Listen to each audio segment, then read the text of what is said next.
भद्रावती पेठ येथील श्री साई श्रद्धा संस्थेच्या नूतन अध्यक्षपदी जयप्रकाश सामल तर सचिवपदी धर्मराज देशमुख यांची एकमताने निवड करण्यात आली.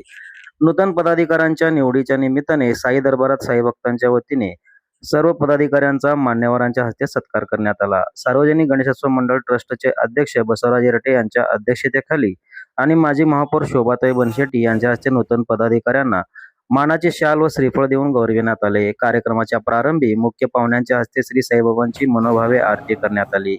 यावेळी अध्यक्ष जयप्रकाश सामल, उपाध्यक्ष विनोद मुद्द्याल, विद्यासिंगम विशाल तुम्मा, सचिव धर्मराज देशमुख, खजिनदार ऋषी कोंडा, कार्याध्यक्ष कुमार परशी, चंद्रकांत मिठा, आकाश चौगुले आणि नवल आवर यांचा सत्कार करण्यात आला. कार्यक्रमात सामाजिक कार्यकर्ते श्रीशैल बनशेट्टी, साईभक्त सुनील रसाळे, चक्रपाणी गज्जम, संस्थेचे विश्वस्त अभिमन्यू धोत्रे, सल्लागार शंकर मुदगल, पिंटू गोयल, रवी हुंडेकरी, पुरुषोत्तम श्रीगादी, महादेव हिंगमिरे, बाबा शेख यांच्यासह साईभक्त पदाधिकारी उपस्थित होते. यावेळी बोलताना माजी महापौर शोभाताई बनशेट्टी म्हणाले, आजची युवा पिढी मोठ्या प्रमाणावर मोबाईल आणि टीव्हीकडे आकर्षित होत आहे.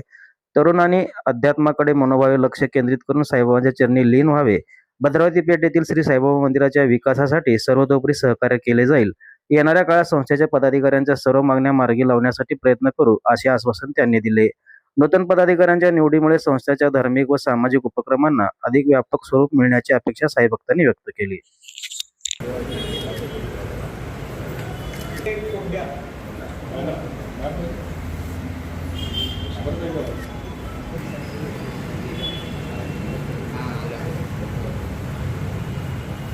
सहसचिव श्री विशाल दत्तात्रय धुमा,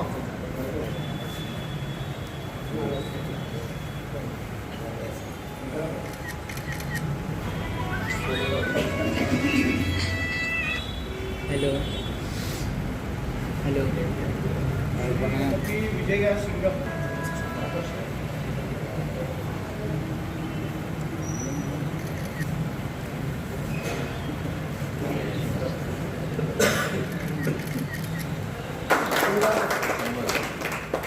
श्री साई श्रद्धास्थान सोलापूर उपस्पर्धा अधिकारी जे 2026 सर्वांचं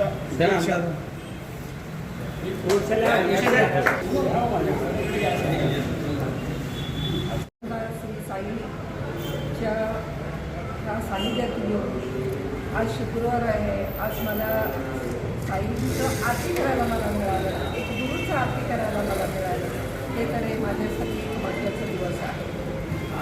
आज पदाधिकारी निवडून ज्यावेळेस निवडून आला तुम्ही ह्या ट्रस्टीवर सर्वांचं आज माझ्या हस्ते ते सत्कार करण्यात आलं. तर सर्वांना मी मनापासून सर्वांना शुभेच्छा देते की येणाऱ्या काळात तुमच्या हातनं चांगलं कार्य ह्या ठिकाणी व्हावं असं या ठिकाणी साईंच्या चरणी मागून घेते की आज खरं तर एक गुरूंचं एक दत्तांचा अवतार हा साईंचा आहे आणि त्या ठिकाणी आपण सगळेजण एकत्र येतो आहे.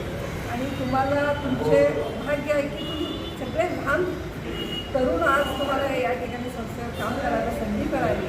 आणि ह्याच्यापेक्षा जास्त काही या ठिकाणी बोलायचं आहे की तुमच्या खूप काम करू शकता तुम्ही आणि पुढे पण असंच काम या ठिकाणी करावं.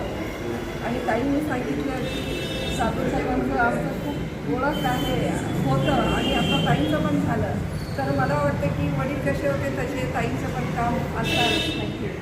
आणि तुम्हाला चांगलंच पाठबळ महिलांचा पण तुम्हाला सपोर्ट मिळेल.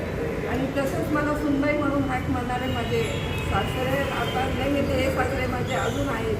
माझी खंबीरपणाने माझे पाठीशी उभा राहतात. तसंही काकांचा खरंच त्यांचं मी मनापासून धन्यवाद की आज तुम्ही मला या ठिकाणी बोलवला. आणि खूप दिवसांनी या ठिकाणी मला असं वाटतं की साईनेच मला बोलवलं आणि मला बाहेर काढलं.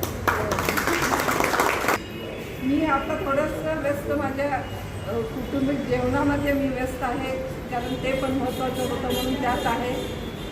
पण मी काही एवढं मोठं थांबत नाही की एवढे सासरे माझ्या पाठीमागे असेल, एवढे तरुण वर्ग माझ्याबरोबर असणार. ते चांगल्या कामासाठी आम्ही नेहमी आम्ही दोघं, माझे मिस्टर आहे, मी आहे, आम्ही दोघंही तुमच्याबरोबर खांद्याला खांदा लावून आपण ते तुमच्या ठिकाणी काम करू. आणि या ठिकाणी जास्त जिथं अडचणी तिथे त्यावेळेस आम्ही उभा राहू. एवढंच त्या ठिकाणी विनंती करते. पुन्हा एकदा खूप खूप शुभेच्छा देते आणि 2 शब्द संपत नाही.